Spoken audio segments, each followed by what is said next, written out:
Mga viewers, nakalagay sa slide natin, the membership that pays, Sleep Good lang ang nagbabayad sa kanyang mga members.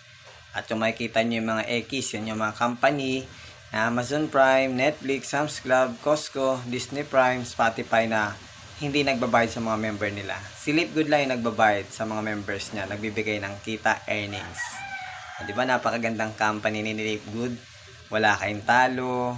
Kasi hindi lang kayo nagbabayad ng membership subscription pero bibigyan kayo ng earnings kita pag trinabaho nyo, shinare nyo sa iba.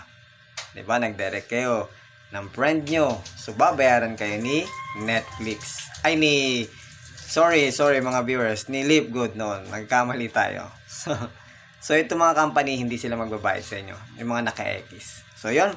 Para more updated pa kayo, like and share and subscribe nyo po ang ating channel sa YouTube para ma-update kayo sa mga video ko pa po, no? So, yun. God bless you. Bye-bye.